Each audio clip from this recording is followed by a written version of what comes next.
Welcome, Alissa. Hey, Katie. It's your lucky day because we're going to be busting some real estate myths today. Yay! Specifically for buyers. So to all of our buyer friends out there, if you're listening, tuning in, we're going to bust those real estate myths just for you. This could be a good episode to send to any buyers you have right now. Yes. If anyone's curious, on YouTube, you may have seen Alyssa's trying out a posture corrector. She was already slouching for the record. So it was brought to my attention by Jay that I slouch. So she's testing out. It looks like she's wearing a backpack. I think, maybe it's supposed to go under, but the lady in the photo is wearing it over her clothes. Yeah. Whatever. This is episode 345, Common Real Estate Myths and Misconceptions for Buyers. Yes. We're going to play a fun little game because we have a list of about a little over 30 common buyer myths. You and I are going to be secretly tabulating in our minds what our top 5 are. Okay. And we'll share them each at the end, what our top 5 myths are. Got it. So I've come prepared. You gave me the green, and I get to have this for St. Patrick's Day, my green highlighter, and I brought my green cup. Yay!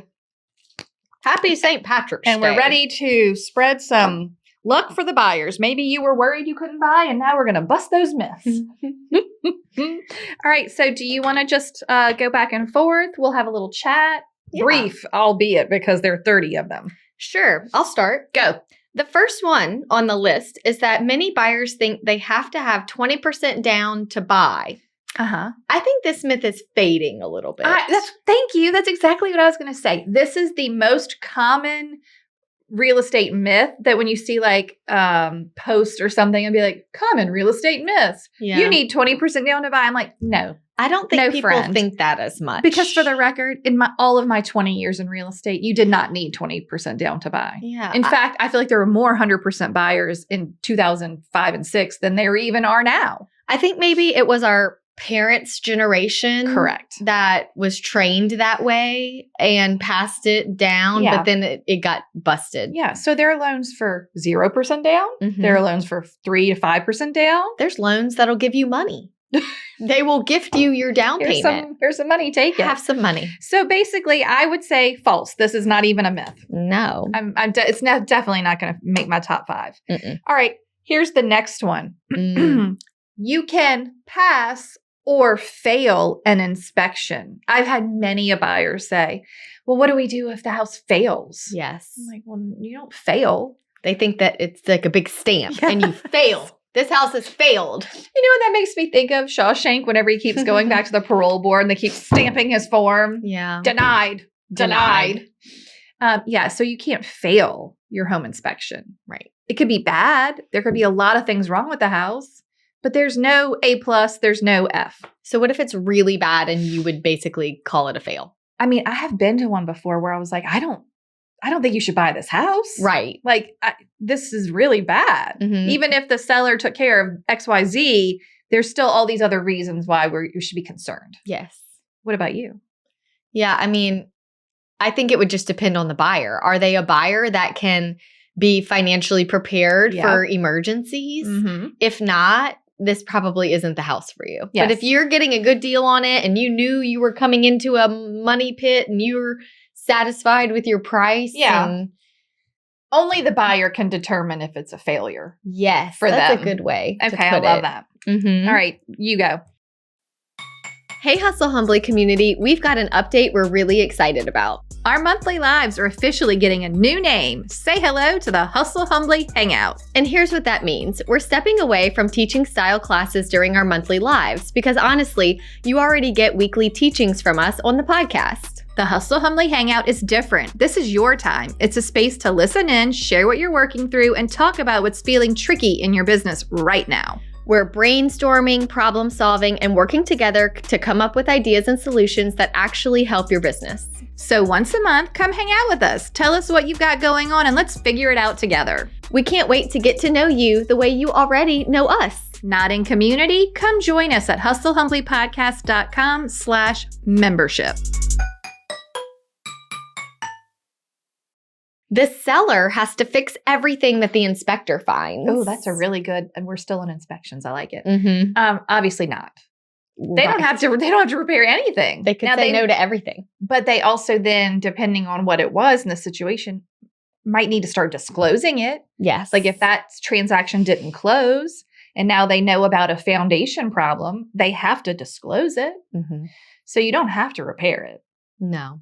Yeah. I think sometimes parents think, well, that's something that they would have to fix during inspection. There is no have tos. Mm-mm. Sellers don't even have to sell their house. Mm-mm. I mean, as long as you're okay with not getting anything repaired. Sure. As the buyer. Yeah, they could just say no and then you say okay. Decision. Do you want to buy or do you want to cancel? Right. Once the contract is written, the ball really is in the buyer's court. But the seller is not forced to do anything. Right. Besides get out. Mm-hmm. Okay. Next up. I should wait for the perfect house. I think we have a whole episode on something similar. I mean, perhaps. Like the forever home. Well, we're going to get to that in a minute. I should wait for the perfect house is more like the buyer just keeps waiting and waiting. And, oh, well, this one has this wrong and this has this wrong. And this one, oh, well, I really don't like that bathroom color. It's just like at some point you have to understand sacrifices will be made. Yeah. No one is getting exactly what they want perfect. No one. Not even if they built their house from scratch. I was going to say, even if you build. You don't get it all unless you had a limitless budget. Right. If you had a limitless budget, then maybe you get to have everything. But I still argue you're not going to get exactly the view you want and exactly the location you want. Like you don't get to also be in a walkable area, but be on a farm. Like they don't all go together. Right. Right. Like you could have desires that are counterintuitive. We just had an agent send an email out saying that her client has been looking for months and months and can't find anything. And their budget is up to $2.5 million. Oh, my word. And I'm thinking. In our market, that's all the houses. You could get anything you wanted in this market. And they could not find it. And I actually forwarded the email to some of my struggling buyers who feel like if they could just go up another $50,000 that maybe we could find it. I said, look, this person's budget is 2.5 and they can't find it. So it is an innate problem within the buyer psychology. And I have said this since the very beginning. It's always been $50,000. Even when the houses were, my average price was like $120,000 for a sale. They'd be like, oh, if I could just spend $50,000 more dollars. If I could just spend $50,000 more dollars. Like, please don't even look at listings $50,000 over your budget. No. Because, and the people that are in that one, maybe that's $200,000. Maybe $50,000 over for you is $200,000. Mm-hmm. And the people who are searching at $200,000 are just wishing they could spend $250,000. Yeah. No matter where you are, you're just like, I just am not quite there. Mm-hmm. Okay. Mindset issue. All right. How about on the line of the perfect house? There it is. You are in or purchasing your forever home. Forever. We have a full-on episode, number 149, called The Forever Home Myth, and nothing annoys me more than when someone says, well, we're buying our forever home. Forever. Like, that's very sweet. Forever. It could be your super long-term home. Yeah. It could be your, I don't plan to, but there are so many reasons why you won't stay in this house. I think calling it your forever home puts so much pressure. Way more than just a long-term home. Yeah. I know I want to be here for 10 years. Mm-hmm. I can live with pretty much anything for 10 years, right? Mm-hmm. But a forever home means this is it. Yeah. When people are like, oh, I'm going to die here. I'm like, but you probably aren't. Yeah. Probably not. I hope you don't. Yeah. I don't know. It's a lot of pressure to put on a house. I feel like that's got to be one of my toppers. Mm-hmm. Okay, keep going. Number 6 kind of brings me back to the multiple offer COVID years where the myth was that the highest offer always wins. We had to get so creative during that time. Yeah. And there were many times that the highest offer did not win. Well, give me some examples of why, especially if a buyer's listening, not just an agent. Yes. So we had some where they chose a lower offer because the buyer included appraisal gap coverage. Okay. Meaning if it didn't appraise, they were willing to pay X amount above the appraised value. Okay. So the seller had more protection there. Okay. We saw some where the buyers were letting the sellers stay and occupy the house for a month after closing. Oh, situationally speaking, it was better. Yes, the seller needed more time in the house. Okay. Buyer is like, fine, pick my offer, even though it's a little bit lower. But hey, you don't have to pay rent. You Stay stay as long in your as you house. like. Yeah. Okay. So there was that makes sense. situation. Those were the main two that I specifically Okay. lost out on. What about like an inspection waiver? Yes. Some states are not even allowing that anymore. I know. That's becoming I like that. me too, I think. Yeah. You need your inspection. Mhm. Okay, interesting. So the highest offer does not always win. Also, I've had clients who maybe didn't feel comfortable that the buyer was using a certain type of loan because their house was very old. Okay. And we knew that that type of loan would maybe have appraisal issues on condition. Okay. And so they decided to go with the offer that was $2,000 less, but it was just a conventional loan that wasn't going to give them any issues on the condition of the house. Yeah, chipping paint, this kind of stuff. People paying cash versus financing. Now, let's pause on that one because I don't know if it's on the list. But I also think this is a weird myth that people paying cash don't have to pay as much. Right. Like, oh, I can offer less, I'm paying cash. To the seller, money is money. Correct. I don't care if it came from a bank or a mortgage broker or your checking account. Mm-hmm. I'm only going to get $150 if the offer's $150. If you want to pay me $140 because you're giving me cash, no, I'd rather take the finance deal. I guess back in the day when loans were falling apart kind of regularly. Yeah. But now, if you're looking for a sure thing. Yeah. But again, if you have a good agent and your agent is checking the pre-approval, why would you give away $10K unless you needed to close fast? Right. If it's like, I got to get out of here in less than 2 weeks and this is a cash buyer, I'll take a hit for the speed, but just all things equal makes no sense. No, I agree. Okay. Verbal contracts are binding. Oh, don't we have an episode on this? I mean, I feel like we just talked about it. Like last week? Yeah.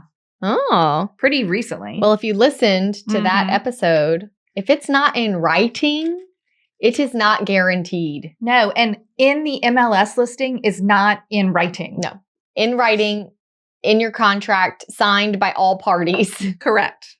Like, oh, the seller said it's okay. I could move in a couple of days early. No. Do we have an addendum for that? Where is it written? Yes. What are the terms of this early occupancy? The seller said they were going to leave their dining room table. Well, it's gone now. I know. Show me the proof. Okay. How about buyers can back out at any time over anything? I don't encounter this too much as people thinking this. No, I do think that the only buyers that really would push this are ones that the agent have not explained to them they signed a legally binding contract. I find at my buyer consultations, they're actually surprised to find out they can back out during due diligence. True. That's true. Like, I feel like most of the time, the myth is that they think they have no way out once they sign a contract. Yeah.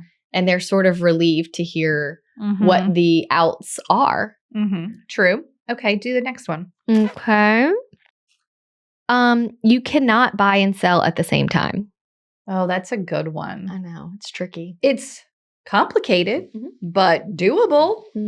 It requires a good agent for sure. I just sent a client the buying and selling at the same time episode. And they listened to it and was like, this was so helpful. Was it 65? Yes. Good job. So episode 65 is the answer to this question. It tells you all the ways in which you can do that. Okay. A higher interest rate means I can't afford to buy. Could be true. I guess a sister to this would be all that matters is the interest rate. Right. Like I'm so focused as a buyer on the interest rate. That's all that matters. The interest rate is air quotes high. I mean, it's all relative, right? Yeah. All right. How would you debunk this one? Well, it definitely affects your monthly note. Fair. And what you could buy. But it just changes your price range, right? Changes your price range. I haven't had a situation where a seller, like a buyer, was denied because the rate was so high. Well, I mean, because they just say, oh, well, now you're qualified for this. Yes. Just the number changes. Less. Yeah. So it's just a matter of can you find something in that price range that you're comfortable with? Right. or not. That's different. I do have an interesting quick side story about this.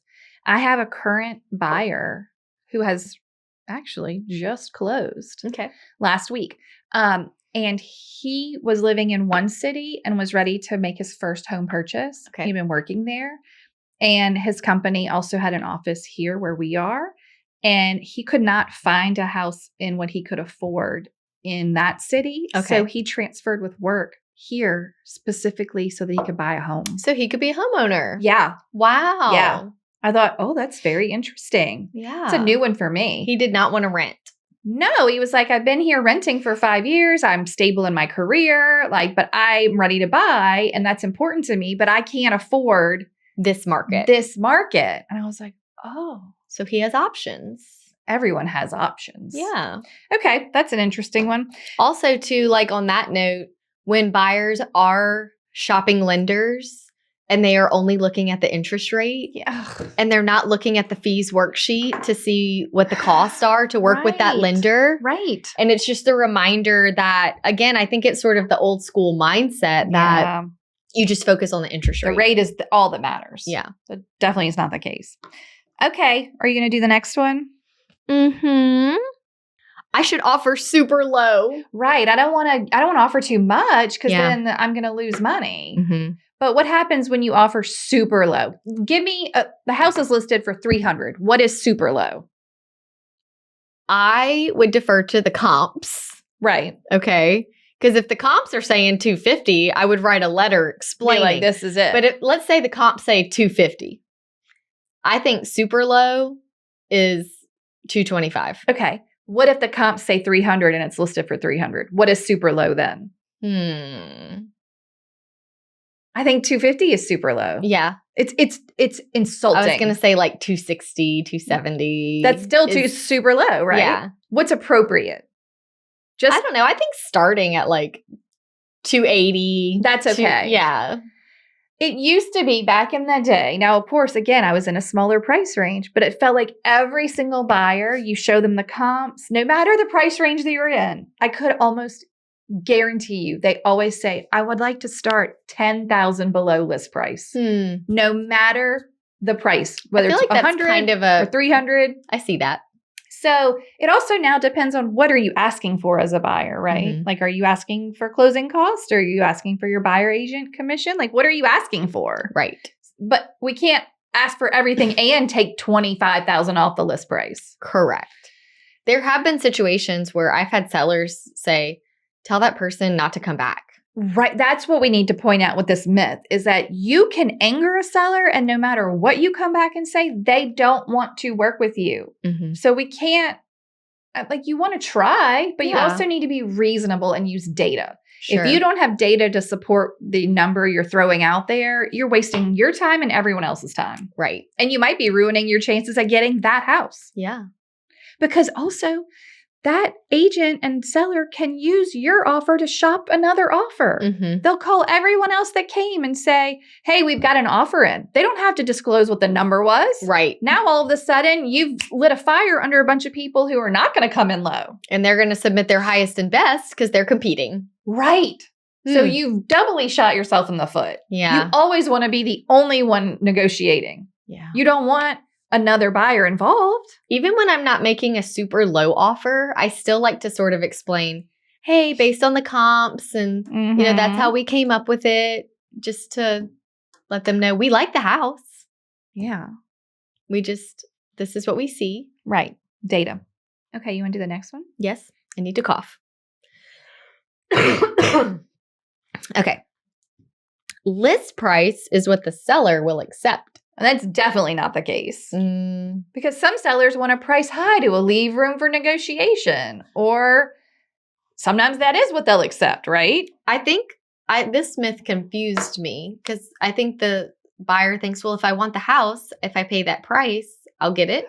And I think that's true 99% of the time. Okay. Well, I don't know if this is even on our list of myths, but when you say I'm making a full price offer and you ask for closing cost or commissions or a warranty or extra occupancy or any other term besides I'm giving you your list price, That's not a full price offer. Right. It's not. And to be fair, there are contingencies of all kinds within an offer besides just the price, Mm-hmm. right? Like what type of loan are you getting? Are you getting an appraisal? Are you doing an inspection? Like, I do think it's good to even remind your clients with like a short, I did a net sheet on the back of an MLS sheet the other day while we were in the house. Because I was like, well, because they wanted to ask for $8,000 in closing costs. Okay. But we would offer full price. Mm-hmm. And I just said, but this number is what the seller is going to get. Mm-hmm. Right. So this is what the seller looks at, the net. Right. And they were like, oh, I see. Yes. I see now. I'm not offering full price. Correct. Right. Okay. Here's your next myth. I will lose my earnest money if the deal falls apart. Mm-hmm. Or I deposit. think that goes with, deposit, earnest money. You could. Depends on what you apart. Yeah, what did you do? What did you do wrong? If you did nothing wrong, I did nothing wrong. Like if you did nothing wrong, then you should.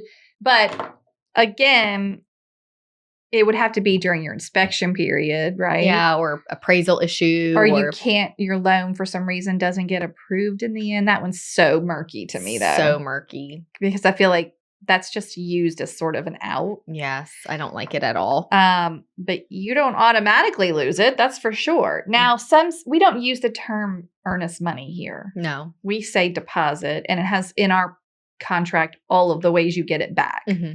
In other places, they use earnest money. Does that mean that it always gets kept no matter what? I don't know the rules. Imagine every market is different here. Yeah, so important to know where you are. Mm-hmm. All right, next up, I need perfect credit to buy a home.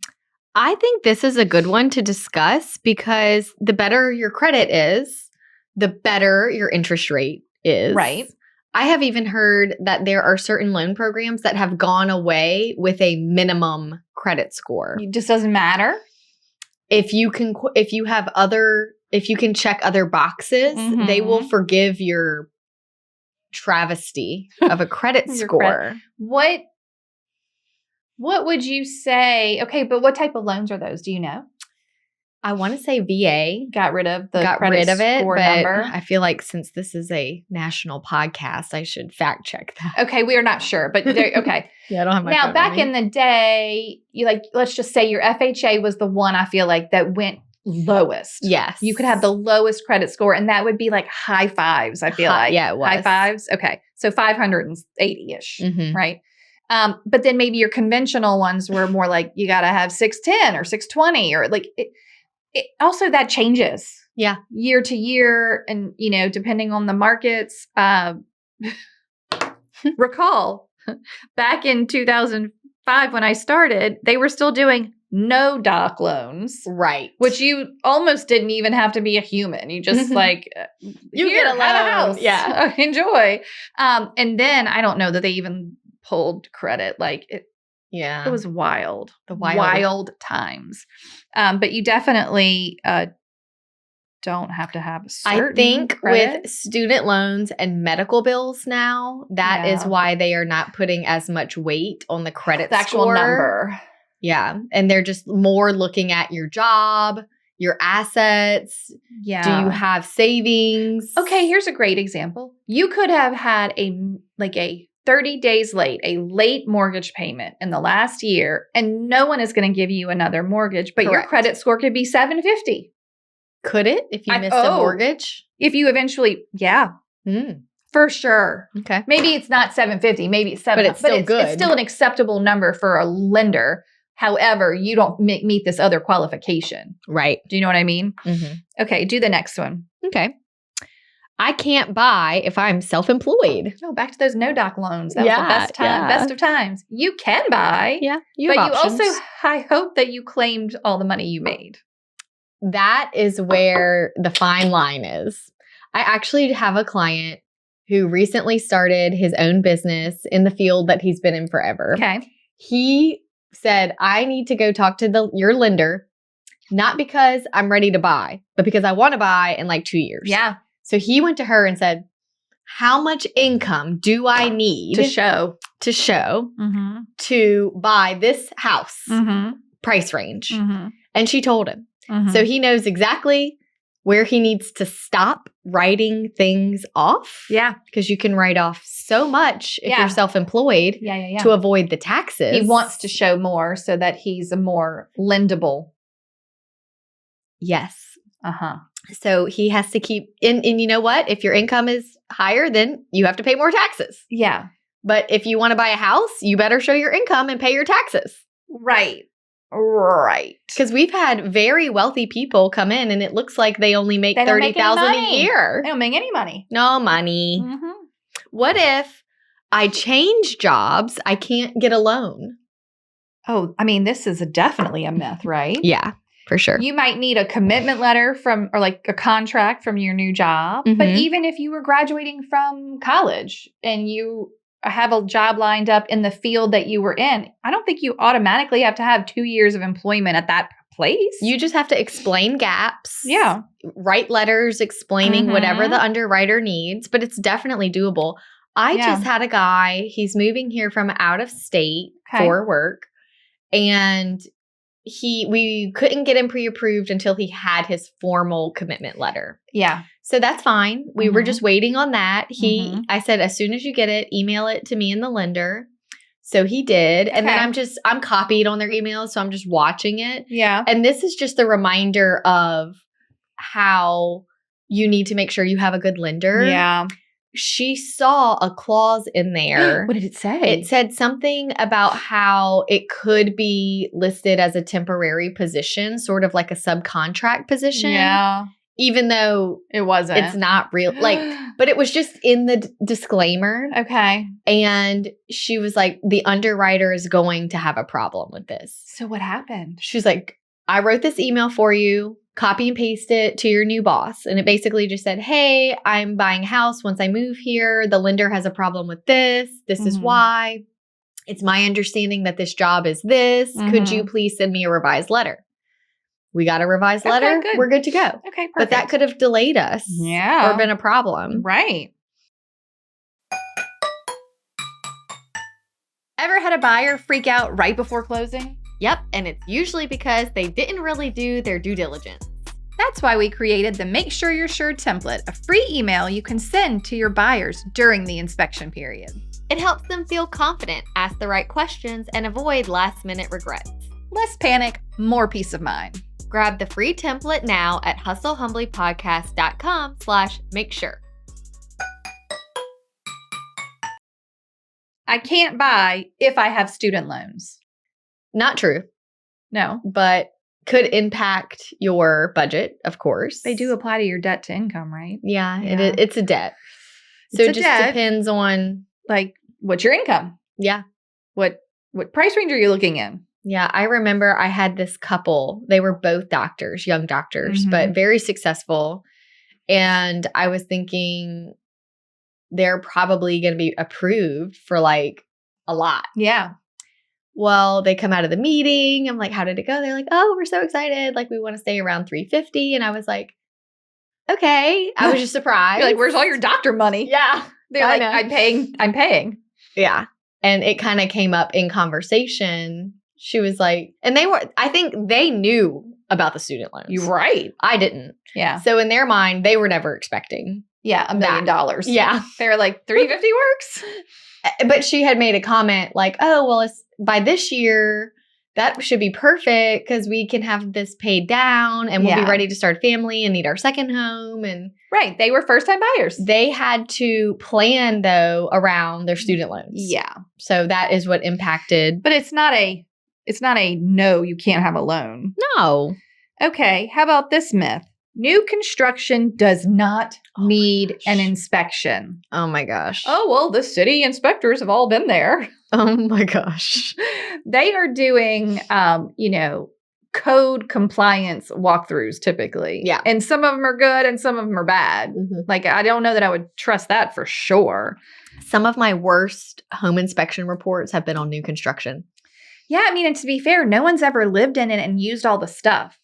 Right. So like the outlets and how about my personal experience, which was I did not get a home inspection for my first home purchase, which was new construction, like first time buyers, starter home. There was no insulation in the attic, not a stitch. How long till you figured it out? A couple of months, I feel like. We just didn't go in the attic. Like we didn't have stuff to put in the attic. Nobody had any need to go in the attic. Right. In fact, I think it was maybe like we went to do like surround sound or something. And it was like, hey, there's no insulation up here. And the builder had been building the whole street. And according to their records or what they thought happened, they went to the house next, like they had put insulation somewhere. Yeah. Like just their records weren't jived. Yeah. And so they came and they put insulation in our attic. Well, that's good. Well, they had to, New Home Warranty Act. Yeah. But if I had had an inspector, Mhm. we would have caught that. Sure. So, you need an inspector to check all the things. Mhm. I mean, just because it's new doesn't mean it was built correctly. Right.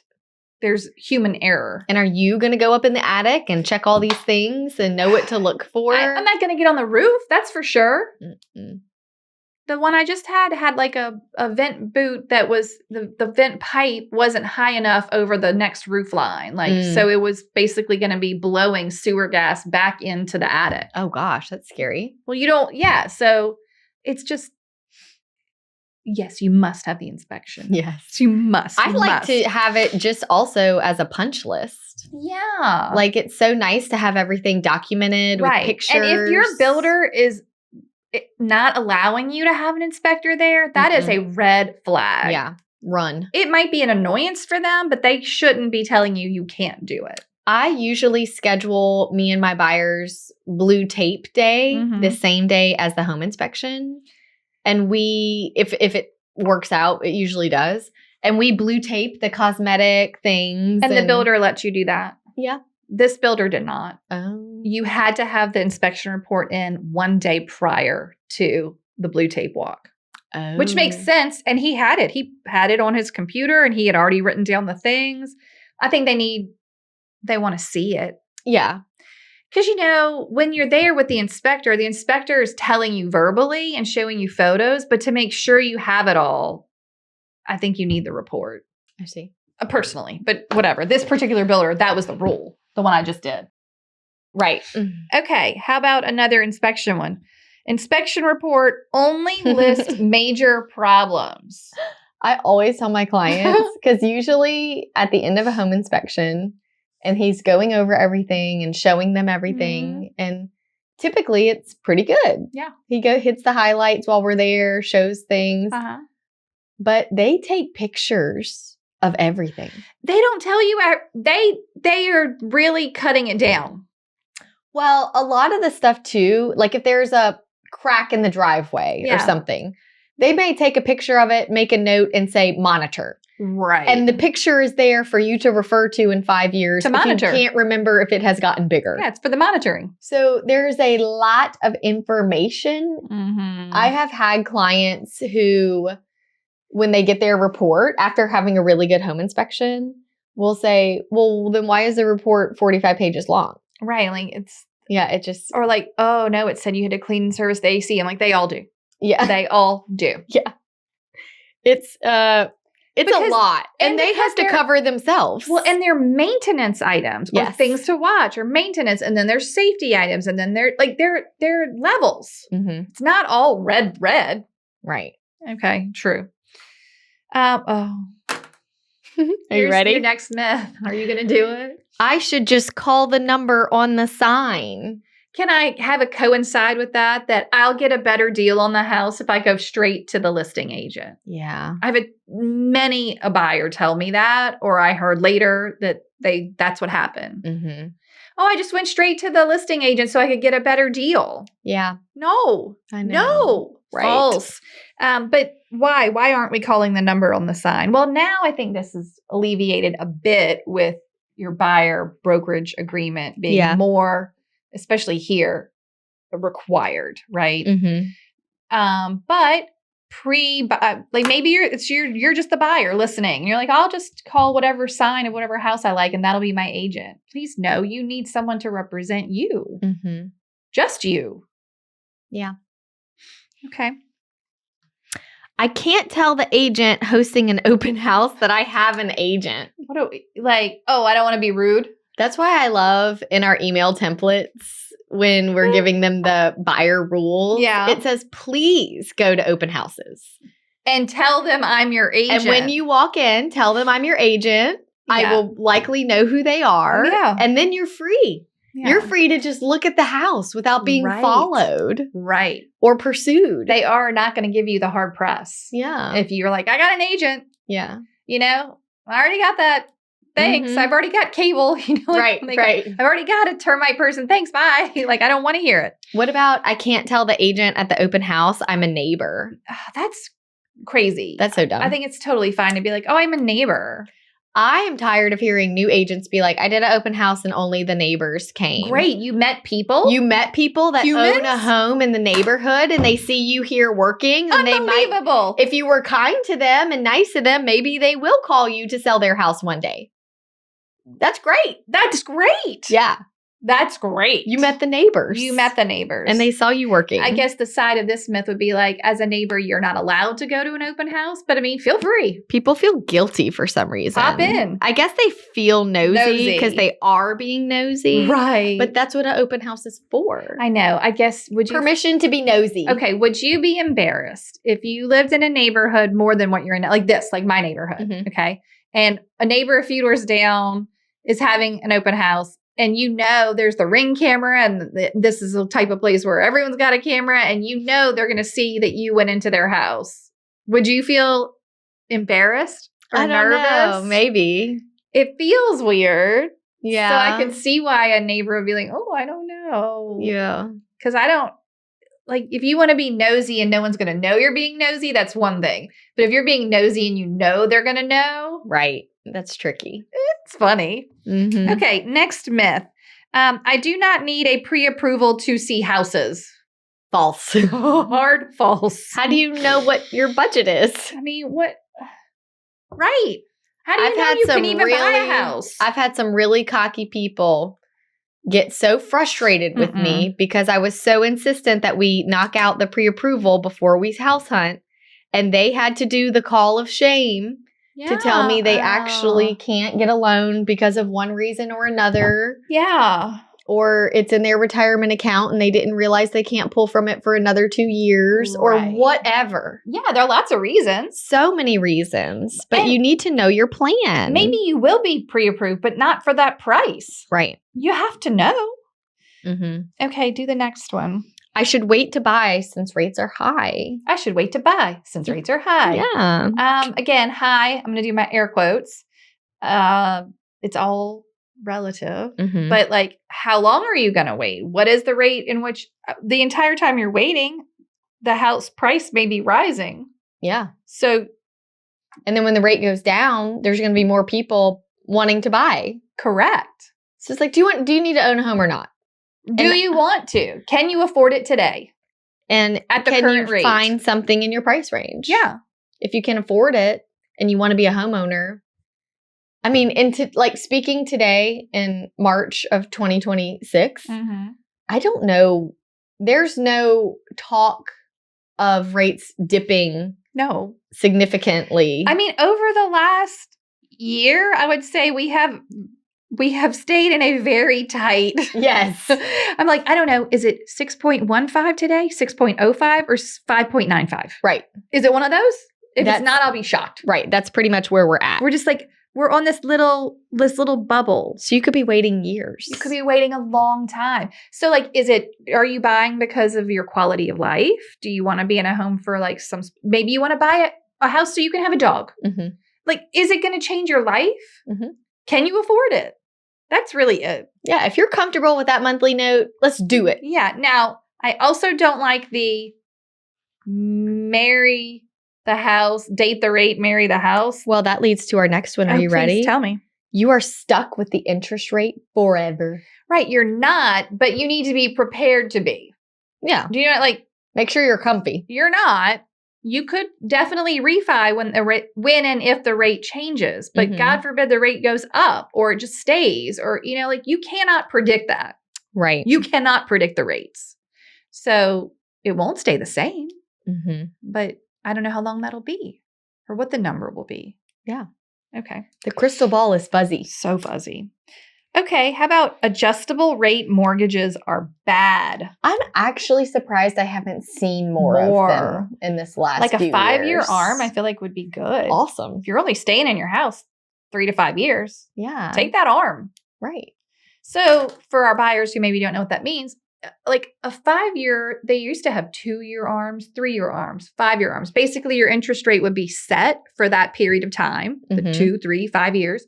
And then after that, it is an adjustable, that's why it's ARM, adjustable rate mortgage, right? Yes. So then the rate would adjust in accordance with what the rates were at the time. Right. Okay. But if you have zero intention of being there in 6 years, who cares? Right. You're going to sell the house. So it's while getting the lowest rate you can.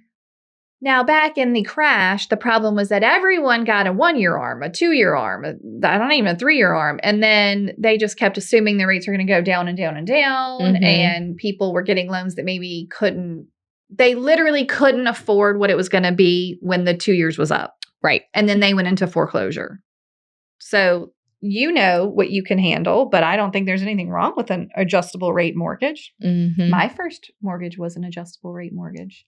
Yeah. During that time. Look at you. And look at me now. Right? It worked out fine. Worked out great. Did you feel nervous?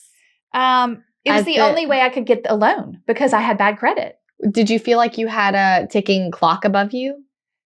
Kind of, but I did refi, and honestly, I was right on the bubble. Oh, good. Because what happened was I got my 2-year ARM, and when my 2 years was coming up was literally months before the crash, and I got a literal no-doc loan the second time. Because owning the home and paying my mortgage on time for 2 years had improved my credit so much that I was able to get a no-doc loan the second time.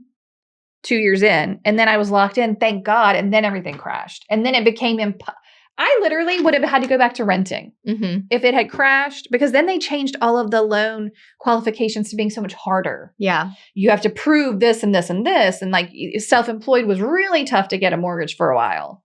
So I got very lucky. I could have been another statistic. Yeah. I could have had to foreclose. Well, what about this one? Everyone gets the same interest rate. Yeah, not true. But it's not that big of a swing, right? I don't think it's huge. Now, it depends on like a jumbo loan is different than a regular conventional loan. And a 15-year mortgage is typically a lower interest rate than a 30-year mortgage. I think that's why, for a minute we had buyers trying to use these online banks and stuff, lenders. Look how low the rate is. Yeah, and that's how they get you. And then you input your information and you're like, but that's not the rate you said. No. Yeah. No, they just rope you in. And then you're too tired to go do the research and get another one. Okay, next up. The next two are similar. Okay, do them. Foreclosures are the best deal, and foreclosures are always cheap.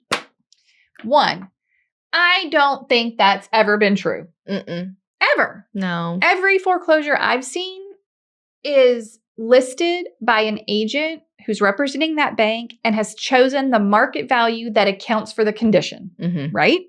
Like if it's in a neighborhood that's $450 and it needs $50,000 worth of repairs, they might be asking $400. Yeah.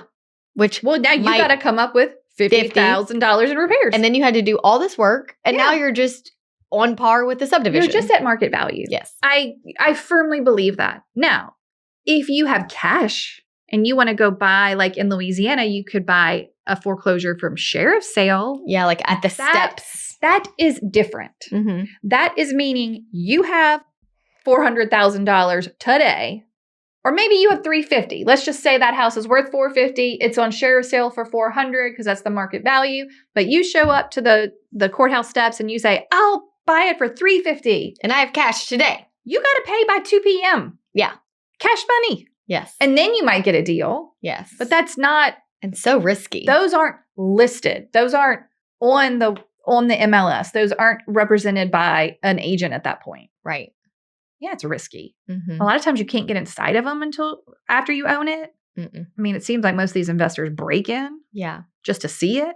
But the power's not on. No. You have no clue if anything in there works. It is a risk. It's a big risk. Okay, but so foreclosures. And also that they're the most negotiable. That's what people think. No.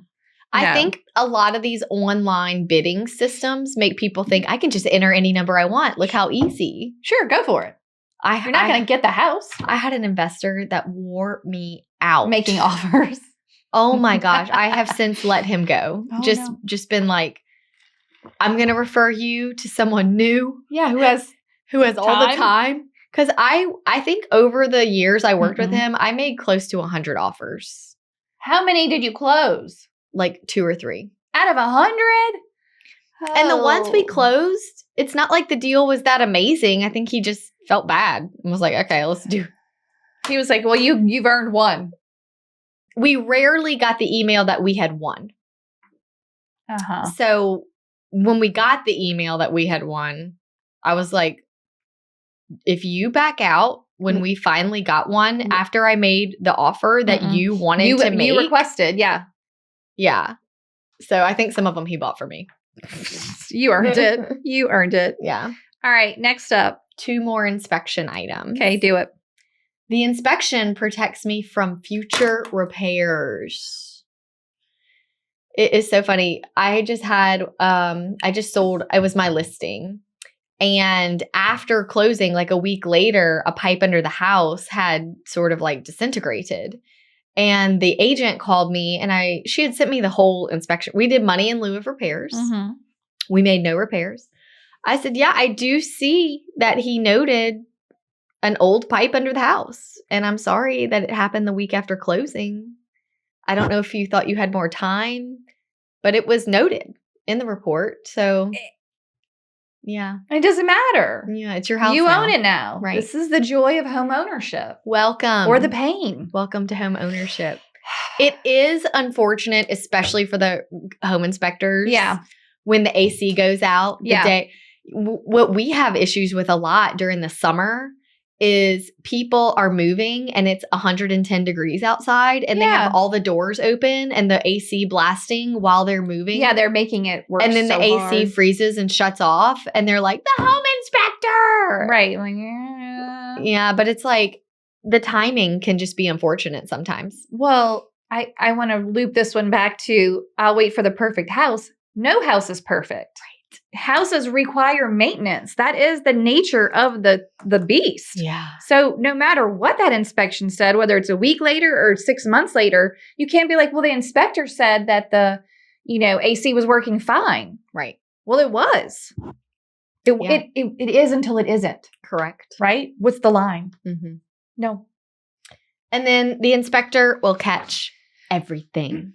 Again, inspections are visual only here in Louisiana. Yeah. So we're running the appliances and we're running the plumbing and we're turning on all the things and we're looking at everything, but we're not inside of a wall. No. I mean, we're not dismantling the whole AC or the heater.